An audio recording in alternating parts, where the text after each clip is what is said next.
Thanks, Drew. Morning. I wonder what you got up to last Saturday. Anyone vote? Now, we know the results, don't we? It's in the last week there's been hundreds of thousands of words written, things said about what happened last Saturday. So let's have a look. You might recognise the two guys at the top. And there's actually another guy there at the bottom, and I'll talk a little bit about something that he said. He's the Treasurer in the New South Wales government, so he's making a comment on, among the many millions of comments that have been said, how did Liberal lose? Why is there so many independents? I'm sure you've heard all that stuff all week. Now, whatever side of politics you support, okay, so people tend to support one or the other or maybe none. Whatever issues you feel are important, I think what this guy said had an impact. He was actually discerning something about what happened last Saturday. He's a Liberal Party guy. So he said this about the election loss for the Liberal Party. He said this: I don't blame any one individual. The party needs to rebuild after the devastating federal election loss by listening to the community on issues like climate integrity and women. So in his opinion, and I think that opinion has been shared by many people, the issue of listening, really listening to the community, was not a strong point of the last government, particularly towards the end. And the election loss was quite profound. So I want to talk about this issue of listening. I think it was one of the reasons the government didn't get another term. So I want to go to a story which is kind of a strange story in the Old Testament, but listening is at the heart of this story. And some profound things happen when somebody listens to somebody who wasn't previously heard. So 2 Samuel chapter 21. So this is during the reign of David. There was a famine for 3 successive years. So David sought the face of the Lord.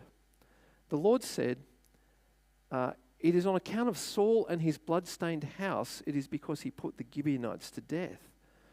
So we're in the time of David. It's well into his kingship. And something happens. There's a famine. Now, if famine happens 1 year, you can handle that. Famine happens 2 years, you think that's bad luck. Famine happens 3 years, you're thinking something's going on here. Let's pay attention. So David recognizes this is not just a variation in the weather. Something is happening in the nation. And he gets a reply. He goes and seeks God, and it's on account of Saul and his blood-stained house, because he put the Gibeonites to death. Something happened, and that's why the famine's happening. What's going on? Who were the Gibeonites? Back in the time of Joshua, Israel was going through the Promised Land. They're coming into the land of Canaan, and the Gibeonites hear about Israel defeating all these nations, and they're pretty scared. So they think, we're next on the list of nations to be defeated. We live in Canaan. How are we going to get out of this? So they have a plan to make a trick, to trick the Israelites so they won't kill them when they come. So they send a group of people along, a delegation, and they pretend that they've been traveling a long way. So they put moldy bread in their sack, and they put some yogurt in their skins instead of milk to make it seem like they've been on the road a long time. Pretty clever stuff. And so because they're not part of Canaan, they think, well, let's have a peace treaty. Israel will do a peace treaty with us. They won't destroy us like they're going to destroy the other nations. The trick works. Israel makes a peace treaty with the Gibeonites, and so they don't harm them when they come into Canaan. These guys survive. This happened several hundred years before the time of David. And all that time, Israel had honoured this agreement and had not attacked the Gibeonites. They'd let them live. So we read here that Saul had attacked and destroyed the Gibeonites. He tried to kill them all. So we're talking about the breaking of an ancient agreement. Saul broke an agreement with the Gibeonites. He went and tried to destroy them. Saul was zealous for God, and as often with Saul, he doesn't know the ways of God. His zeal for God even gets him in trouble. He got it wrong, as he most often did. He attacked and killed many of the Gibeonites. That's the history. So when David asks, why are we experiencing a famine for 3 years?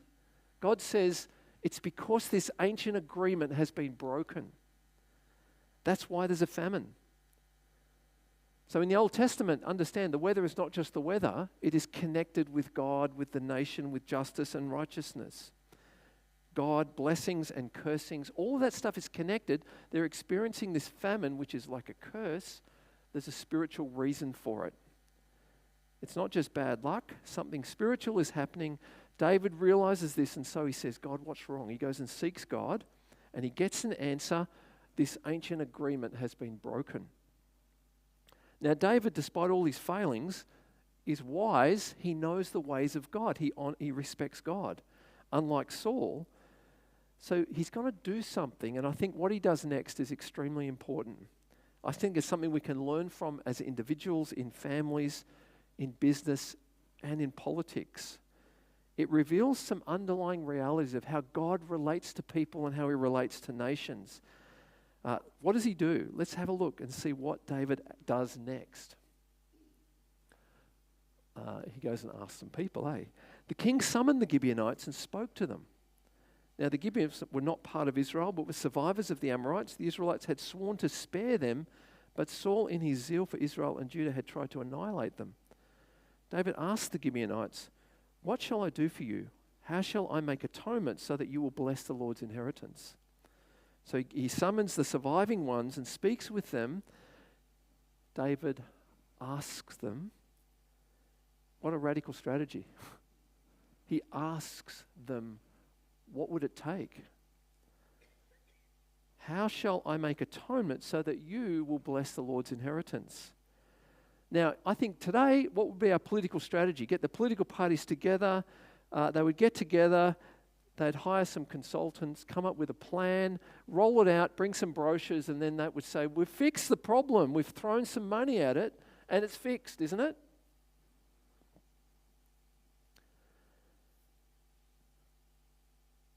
Does that sound like what would happen today? That's how it works, right? That's pretty close to how it would work today. I want to point out how different it is from David's approach in this instance. David asks the Gibeonites, what shall I do for you? How shall I make atonement so that you will bless the Lord's inheritance? The issue isn't even what God wants to happen. The issue is, what do they want to happen? How would you feel okay? What would it take for you to feel okay and bless Israel so that this curse can be put aside? This is a profound thing. God is not intervening to fix it for them. David is not even saying, God, what do you think about this? He's already got the answer. The next step is to ask the Gibeonites. It's only when they feel satisfied that the issue will be put to rest. Keep that in mind.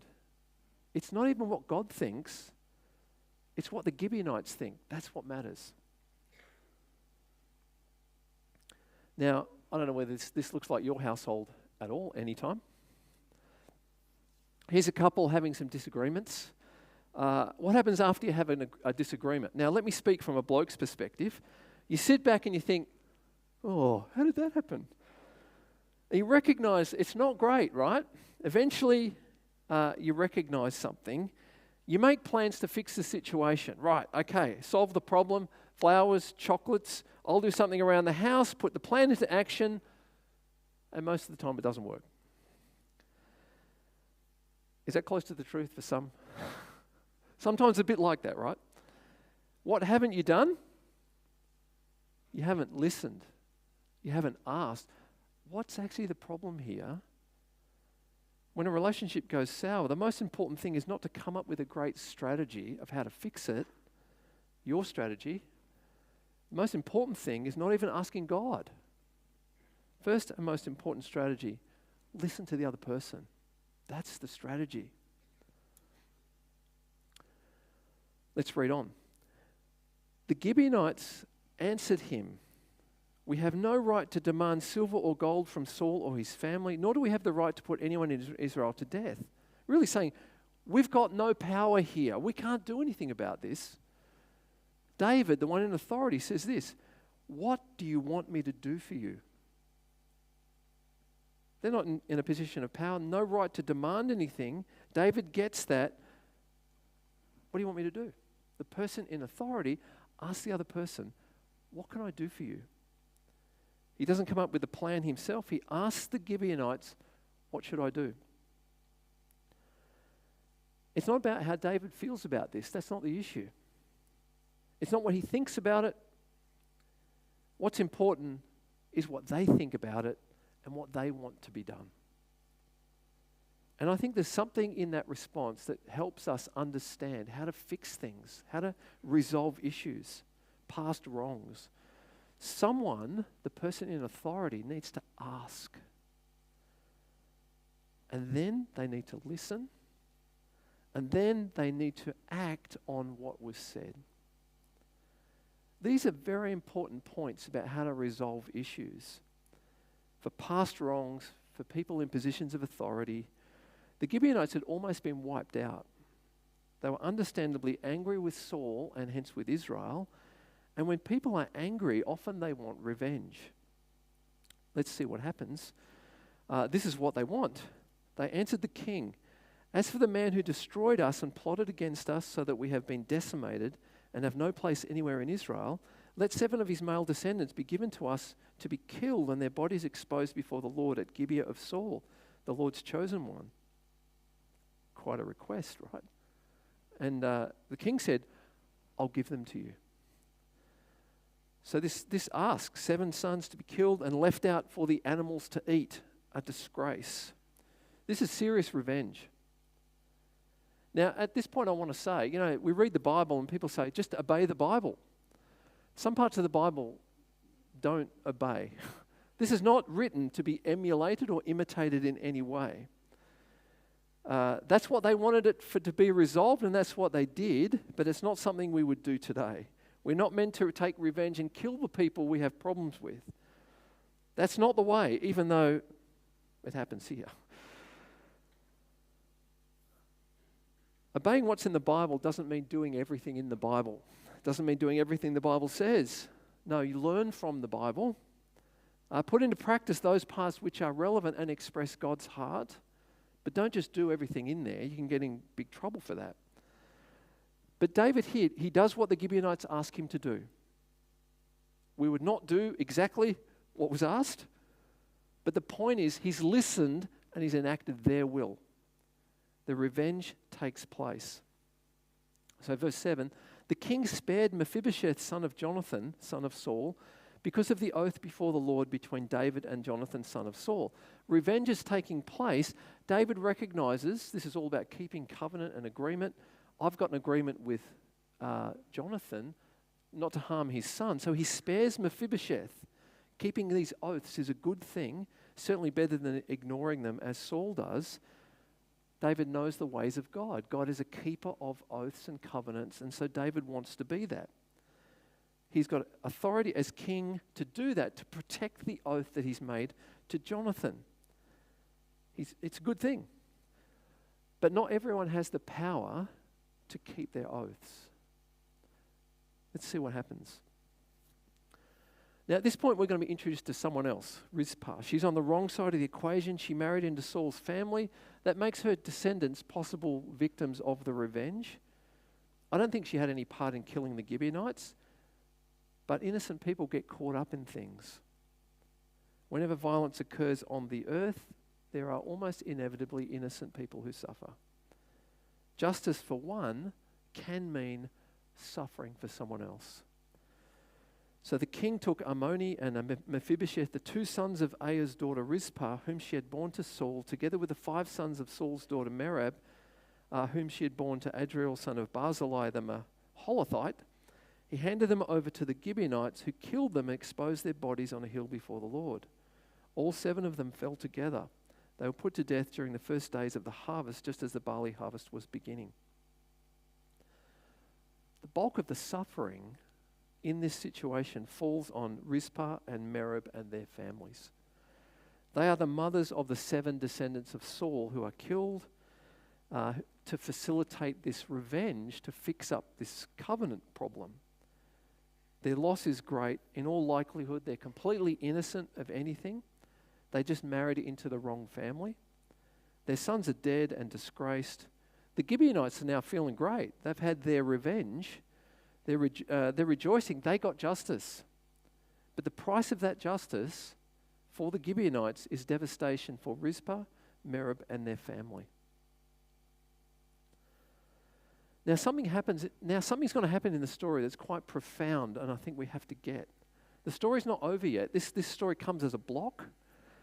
Even though the Gibeonites are satisfied, we could finish the story here and say David listened, the Gibeonites, he did what they said, and the Gibeonites were satisfied. That's kind of like a little story, but this story is bigger than that. There's other things taking place. If that was all the story was about, that would be great, but there's more. Verse 10, Rizpah, daughter of Aiah, took sackcloth and spread it out for herself on a rock.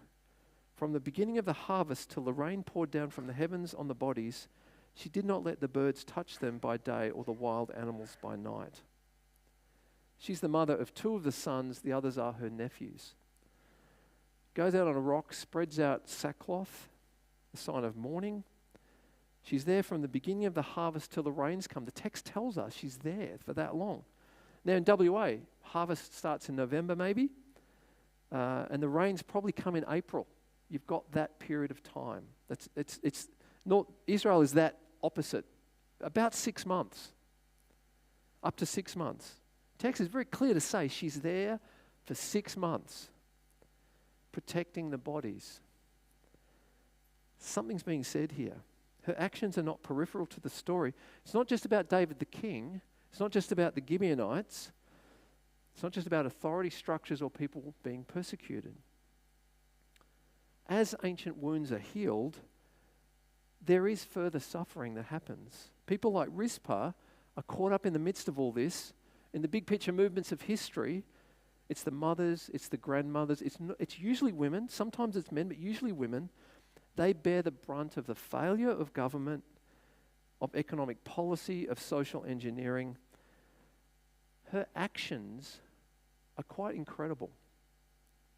They display a level of devotion and intensity far beyond all the other people in the story. This is where the heavy lifting of justice gets done. It gets done by these sort of people. It's easy to bypass her story. It's happening on the edge of things. She's on a rock out in the desert, out in the wilderness. But the Bible doesn't bypass people like that. God sees people like this. God sees the suffering. He sees the devotion. He hears the cries of the innocent and the brokenhearted.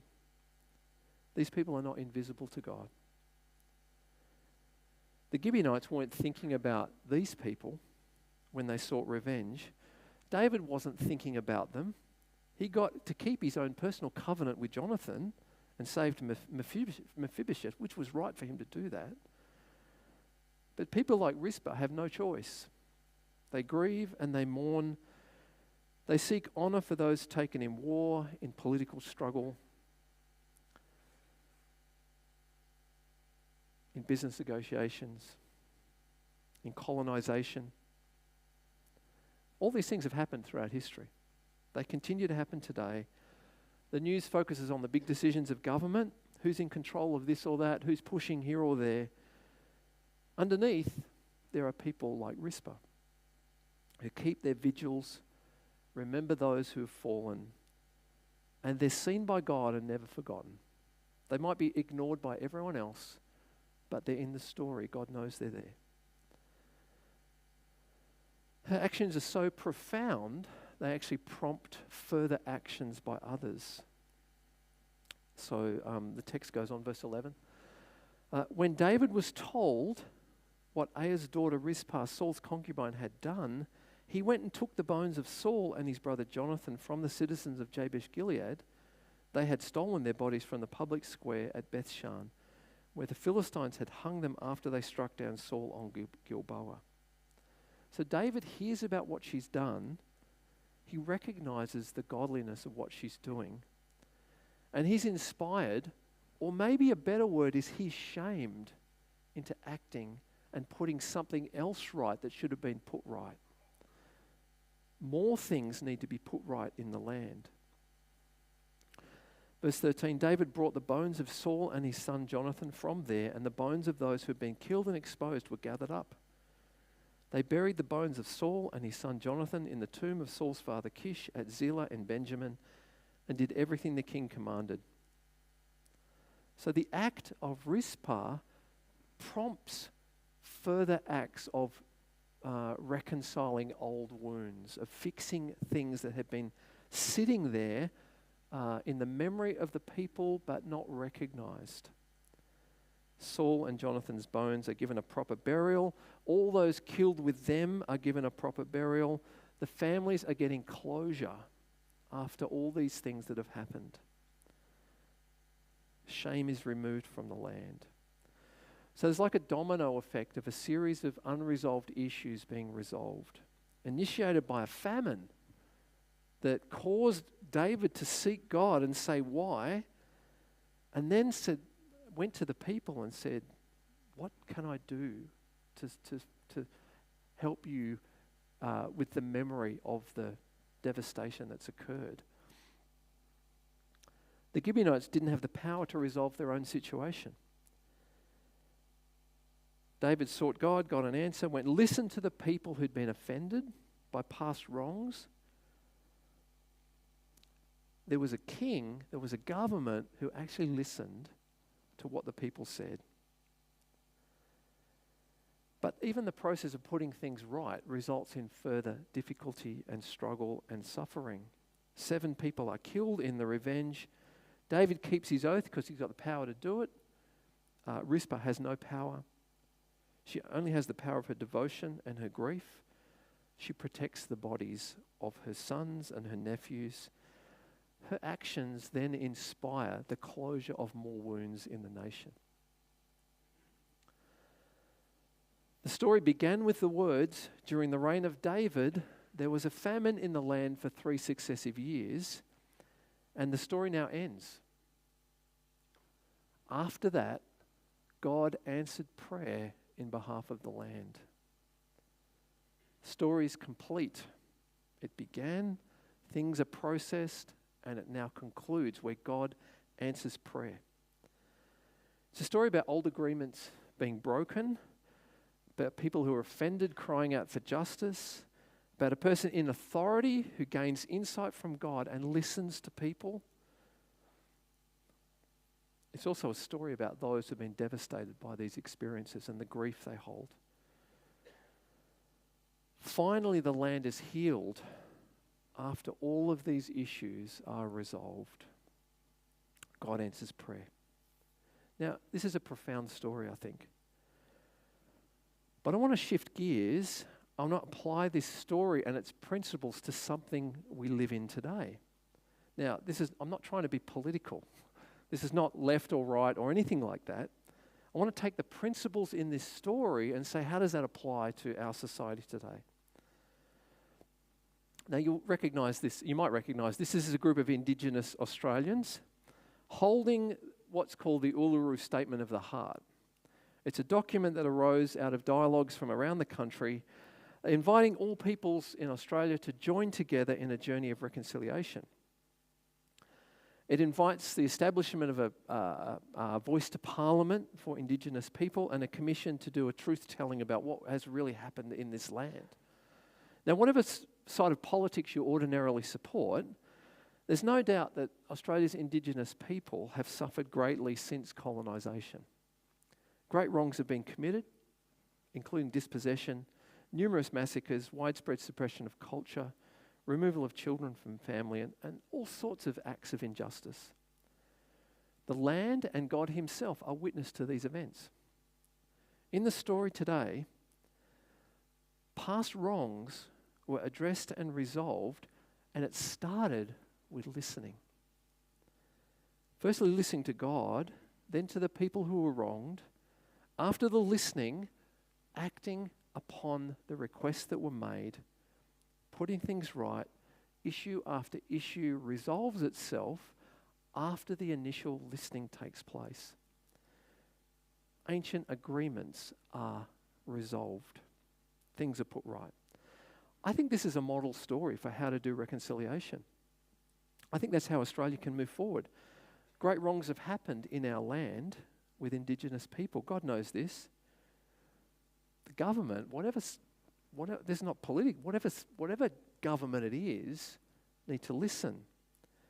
Previous governments have promised to listen, but when it came time to hearing what was actually said, they said, we won't do that. Now, this Uluru Statement of the Heart is a serious attempt to try and find a way forward for us as a nation. It's been expressed. It remains for the government to respond. Now, it's interesting, Anthony Alban, the first thing he said when he took the acceptance speech as Prime Minister, that he would take seriously, we would commit to this. Whatever your political persuasion, I think that's a sign of hope, that some ancient wrongs can actually begin to be healed. Hopefully the women like Rizpah won't have to mourn much longer. A way forward can be found that brings hope to all people in Australia. Now, we don't normally take communion on the fifth Sunday, but it's Reconciliation Sunday. So we move to communion to today. I want to be clear. Jesus invited his followers to remember him and what he'd done. The body, the bread, the blood, the cup. God became aware of our situation. We were lost in darkness. He heard the cry. He listened. He sent his son. He carried our sin on the cross and our sorrow. By his wounds, we are made whole. You don't have to agree with what I've said about Indigenous issues to take communion. But we are invited to examine ourselves and to put things right, firstly with God, but also with one another, brothers and sisters. Reconciliation Sunday is a day to consider a wider circle of reconciliation, including the Indigenous people of our land. Jesus came for us all. He died for us all. He invites us all to be reconciled to God and also to all other people, and then to take whatever steps are needed for that reconciliation to occur. So as we take communion today, we have the 4 stations. I wonder, can they help us come up? Take the bread and the cup. Eat the bread in your own time. Remember his body, the body of Jesus given for us. And we'll hold the cup and we'll drink it together as a sign that we are one in Christ, and as a sign that we want to be one with all those who will trust and believe in him. I invite you to come.